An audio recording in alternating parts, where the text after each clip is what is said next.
31 जनवरी 1982 सुबह के ठीक 5 बजे थे। दिल्ली अभी पूरी तरह जागी भी नहीं थी। पुरानी दिल्ली की गलियों में दूध वालों की साइकिलें निकलनी शुरू हो चुकी थीं। कनॉट प्लेस की सड़कें लगभग खाली थीं और इंडिया गेट के आसपास हल्की धुंध तैर रही थी। लेकिन पश्चिमी दिल्ली की एक ऊंची दीवार के पीछे समय बिल्कुल अलग रफ्तार से चल रहा था। तिहाड़ जेल नंबर 3 की फांसी कोठरी के बाहर कुछ अधिकारी चुपचाप खड़े थे। किसी के चेहरे पर कोई भाव नहीं था। सब अपनी अपनी घड़ियां देख रहे थे। लोहे का भारी दरवाजा खुला, अंदर 2 कैदी बैठे थे। एक के चेहरे पर अजीब सी शांति थी, जबकि दूसरा पूरी रात सो नहीं पाया था। दोनों के सामने स्टील के गिलास में चाय रखी गई। एक जेल अधिकारी ने पूछा, क्या आखिरी बार कुछ कहना चाहते हो? दोनों ने सिर हिलाकर इनकार कर दिया। कुछ मिनटों के बाद उनके हाथों में हथकड़ियां थी, पैरों में बेड़ियां थीं और वो उस लकड़ी के प्लेटफॉर्म की तरफ बढ़ रहे थे जहां से आज तक कोई लौटकर वापस नहीं आया। लेकिन किसी अपराध की असली शुरुआत जेल की कोठरी या फांसी के फंदे से नहीं होती। वो होती है एक गलत फैसले से। वो फैसला जो शायद रंगा और बिल्ला ने एक दूसरे की आंखों में देख कर लिया था। 26 अगस्त 1978 शनिवार का दिन। यह आज की दिल्ली नहीं थी। यह वो दिल्ली थी जब ट्रैफिक कम था, लोग अजनबियों को लिफ्ट दे दिया करते थे और माता पिता अपने बच्चों को बस से कनॉट प्लेस तक भेज देते थे। धौला कुआं के सर्विस ऑफिसर्स एन्क्लेव में उस शाम सब कुछ सामान्य था। कैप्टन मदन मोहन चोपड़ा नेवी के कैप्टन थे। उन्होंने अपने कमरे में वो तैयार हो रहे थे। उनकी 16 साल की बेटी गीता चोपड़ा, जो जीसस एंड मैरी कॉलेज में 2nd ईयर की छात्रा थी, कॉलेज में तेज तर्रार, दोस्तों के बीच बेहद लोकप्रिय थी। रेडियो पर युववाणी कार्यक्रम की नियमित प्रस्तुता थी। उस शाम उनको ऑल इंडिया रेडियो के मशहूर कार्यक्रम इन द ग्रूव की एंकरिंग करनी थी।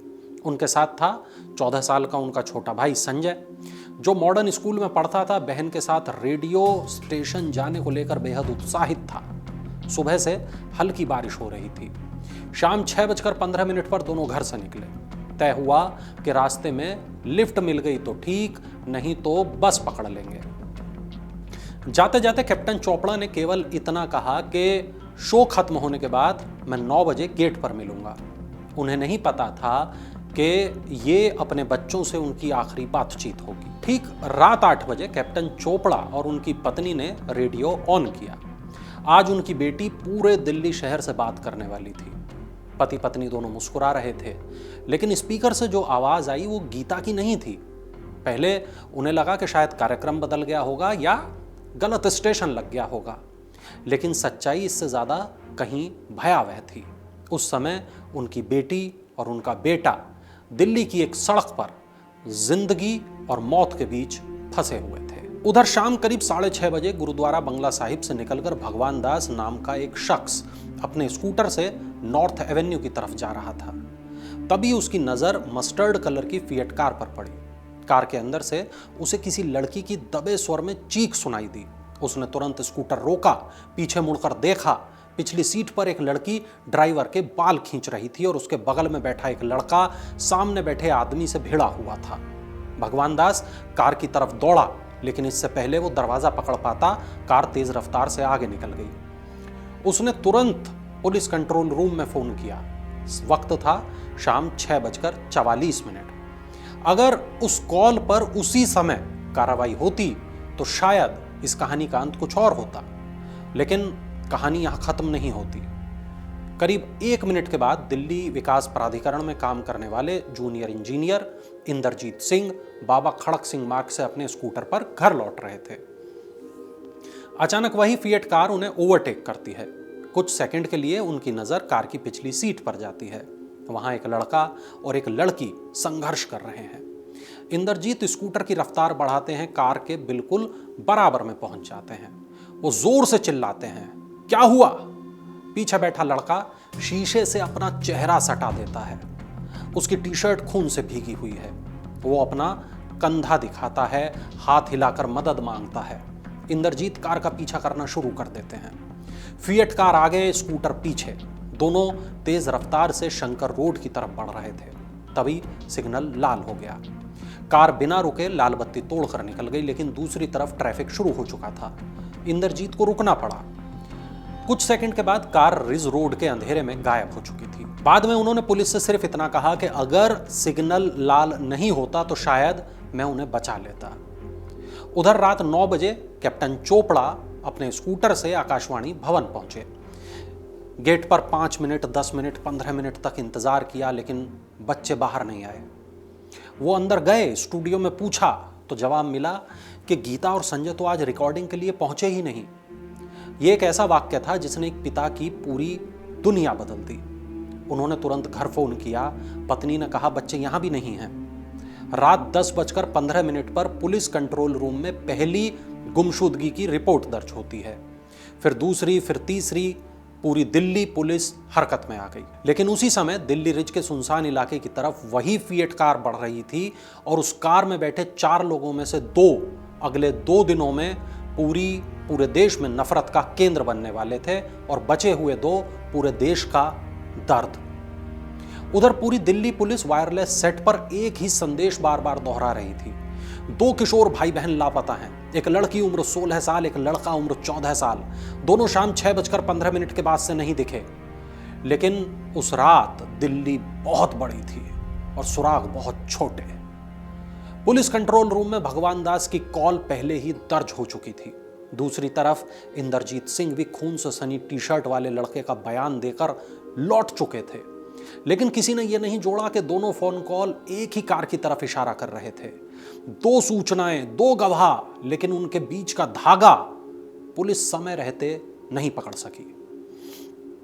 उस रात कैप्टन मदन मोहन चोपड़ा ने शायद ही कोई सड़क छोड़ी होगी। कभी वो विलिंगटन अस्पताल पहुंचते, कभी पार्लियामेंट स्ट्रीट थाने, कभी पुलिस कंट्रोल रूम, तो कभी दोस्तों और रिश्तेदारों के घर। हर जगह उनका एक ही सवाल कि आपने मेरी बेटी गीता और बेटे संजय को देखा है?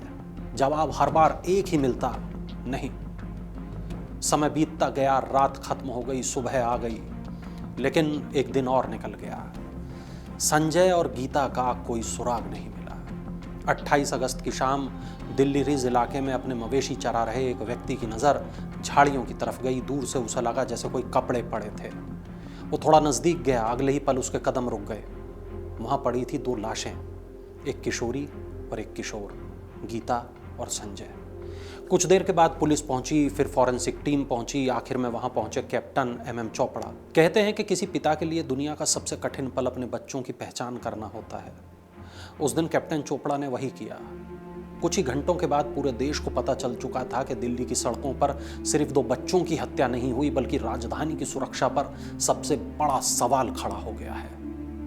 अगली सुबह अखबारों की पहली खबर बदल चुकी थी। मोटे अक्षरों में लिखा था, नेवी अफसर के 2 बच्चों की हत्या। रेडियो से लेकर चाय की दुकानों तक और संसद के गलियारों से लेकर कॉलेज कैंपस तक हर जगह सिर्फ इसी केस की चर्चा थी। जीसस एंड मैरी कॉलेज की छात्राएं बोट क्लब पहुंच गईं। प्रदर्शन शुरू हो गए। पुलिस की कार्यप्रणाली पर सवाल उठने लगे और भीड़ का गुस्सा इतना बढ़ गया कि जब तत्कालीन विदेश मंत्री अटल बिहारी वाजपेयी प्रदर्शनकारियों को समझाने पहुंचे तो पत्थरबाजी शुरू हो गई। एक पत्थर उनके सर पर भी आकर लगा। अब यह सिर्फ एक हत्या का मामला नहीं था, यह पूरे देश के गुस्से का प्रतीक बन चुका था। उधर दिल्ली पुलिस दिन रात जांच में जुटी। हजारों लोगों से पूछताछ हुई, सैकड़ों गाड़ियों की तलाशी ली गई। तभी एक जानकारी मिली। मजलिस पार्क की एक गली में कई दिनों से एक फिएट कार लावारिस हालत में खड़ी थी। पुलिस मौके पर पहुंची, कार खोली। अंदर जो मिला उसने जांच की पूरी दिशा बदल दी। सीटों पर खून के धब्बे थे, फिंगरप्रिंट थे, बाल थे। डिग्गी से अलग अलग नंबर प्लेट बरामद हुई। साफ था कि कार चोरी की थी, पहचान छुपाने की कोशिश की गई थी। फॉरेंसिक टीम ने हर सबूत को सावधानी से इकट्ठा किया। पुलिस के पास पहली बार ऐसा सुराग था जो सीधे अपराधियों तक पहुंच सकता था। लेकिन तब तक रंगा और बिल्ला दिल्ली छोड़ चुके थे, पहले मुंबई और फिर आगरा।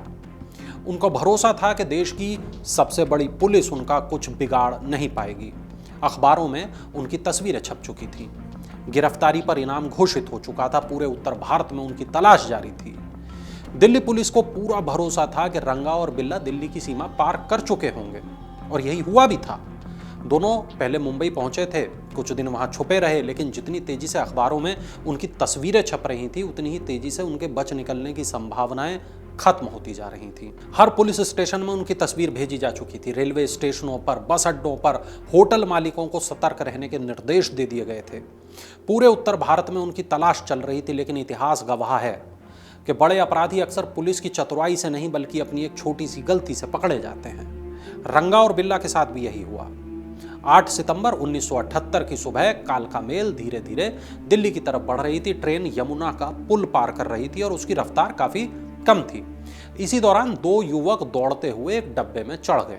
उन्हें अंदाजा नहीं था कि ये सामान्य डब्बा नहीं है बल्कि सेना के जवानों के लिए आरक्षित कोच है। अंदर बैठे जवानों ने उन्हें देखते ही रोक लिया। सवाल किया कि कहां जा रहे हो? जवान ने सहजता से कहा, तो पहचान पत्र दिखाइए। कुछ सेकंड की खामोशी छा गई। फिर बिल्ला ने कहा, अपने साथी से पंजाबी में कहा, अरे इन्हें भरा हुआ आई कार्ड दे दो। बस यही एक वाक्य उनकी किस्मत बदलने वाला साबित हुआ। जवानों को शक हो गया। उन्होंने दोनों को पकड़ लिया। पहले दोनों ने विरोध किया, हाथापाई करने की कोशिश की, लेकिन सामने प्रशिक्षित फौजी थे। कुछ ही मिनटों में दोनों रस्सियों से बंधे हुए फर्श पर बैठे थे। संयोग ऐसा था, उसी डब्बे में एक जवान था और उस जवान के हाथ में एक हिंदी अखबार था जिसमें दिल्ली पुलिस के द्वारा जारी की गई रंगा और बिल्ला की तस्वीरें छपी थी। उसने तस्वीर और सामने बैठे युवकों के चेहरे का मिलान किया। शक अब यकीन में बदल चुका था। ट्रेन जैसे ही दिल्ली स्टेशन पहुंची, दोनों को सीधे रेलवे पुलिस के हवाले कर दिया गया। देश के सबसे चर्चित अपराधियों की तलाश आखिरकार खत्म हो चुकी थी। पूछताछ हुई तो एक एक करके कई अहम सुराग सामने आने लगे। दोनों के सामान की तलाशी ली गई। एक के बैग से कृपान बरामद हुई, दूसरे से कार की चाबियां, कई ऐसी चीजें मिली जिन्होंने जांच को एक नई दिशा दे दी। उनके कपड़ों पर मिले धब्बों की जांच हुई, फिंगरप्रिंट लिए गए। फॉरेंसिक विशेषज्ञों ने हर सबूत को जोड़ना शुरू किया। धीरे धीरे तस्वीर साफ होती गई। चोरी की गई फिएट कार, बदली हुई नंबर प्लेटें, बरामद हथियार, चश्मदीद गवाहों के बयान एक दूसरे से मेल खाने लगे।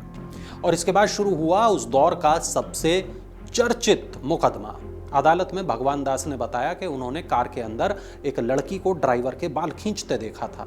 इंद्रजीत सिंह ने बताया कैसे खून से सनी टी शर्ट पहने लड़के ने शीशे से अपना कंधा दिखाकर मदद मांगी थी। फॉरेंसिक विशेषज्ञों ने कार से मिले फिंगरप्रिंट, खून के नमूने, अन्य सबूतों का मिलान किया, अदालत के सामने रखा।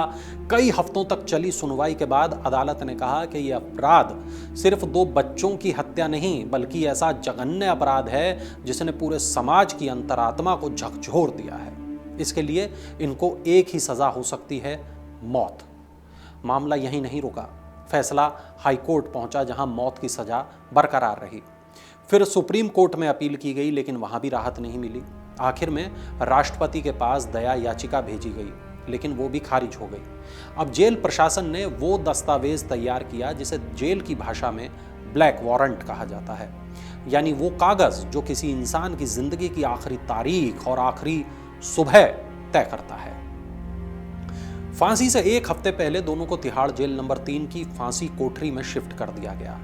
24 घंटे निगरानी रखी जाने लगी। जेल अधिकारी सुनील गुप्ता अपने एक संस्मरण में लिखते हैं कि दोनों का व्यवहार बिल्कुल अलग था। रंगा आश्चर्यजनक रूप से सामान्य दिखाई देता था। कभी जेल कर्मचारियों से बातें करता था, कभी खेलता था, कभी फुटबॉल को लात मारता, कभी बैडमिंटन खेलता। उसे देखकर कोई नहीं कह सकता था कि उसकी जिंदगी के अब कुछ ही दिन बाकी हैं। दूसरी तरफ बिल्ला हर वक्त बेचैन, हर मिलने वाले से यही कहता कि उसे फंसाया गया है। फांसी से 1 रात पहले उसने खाना भी नहीं खाया। पूरी रात अपनी कोठरी में चक्कर लगाता रहा। 31 जनवरी 1982 की सुबह 5 बजे दोनों को जगाया गया। एक कप चाय दी गई, नहाने को कहा गया। रंगा नहा लिया लेकिन बिल्ला ने इनकार कर दिया। आखिरी बार पूछा गया क्या वो कुछ कहना चाहते हैं। दोनों चुप रहे। कुछ ही देर बाद उनके चेहरों पर काला कपड़ा डाल दिया गया, गले में फंदा, और जेल अधीक्षक के संकेत पर जल्लादों ने लीवर खींचा। कुछ सेकंड में 2 शरीर हवा में झूल रहे थे। कहानी यहीं खत्म हो जानी चाहिए थी, लेकिन तिहाड़ जेल के संस्मरण और एक दिलचस्प तथ्य बताते हैं। करीब 2 घंटे बाद डॉक्टरों ने जांच की तो बिल्ला की मौत हो चुकी थी, लेकिन रंगा की नाड़ी महसूस हुई। जेल नियमों के अनुसार निर्धारित प्रक्रिया पूरी की गई और अंततः भारत के सबसे चर्चित अपराध अध्यायों में से एक हमेशा के लिए बंद हो गया। लेकिन इस कहानी का असली अंत अपराधियों की मौत नहीं है। असली अंत उन 2 नामों में छुपा है जो आज भी भारतीय आपराधिक इतिहास के सबसे दर्दनाक मामलों में गिने जाते हैं, गीता चोपड़ा और संजय चोपड़ा। कहा जाता है कि इस घटना के बाद दिल्ली के हजारों माता पिताओं ने पहली बार अपने बच्चों से एक बात बार बार कहना शुरू किया कि किसी अजनबी की गाड़ी में कभी मत बैठना। रंगा और बिल्ला इतिहास की फाइलों में दर्ज होकर रह गए, लेकिन 26 अगस्त 1978 की वो बरसाती शाम आज भी दिल्ली की सामूहिक स्मृति में जिंदा है, क्योंकि कुछ अपराध सिर्फ लोगों की जान नहीं लेते, वो पूरे शहर की मासूमियत और समाज का भरोसा हमेशा के लिए छीन लेते हैं।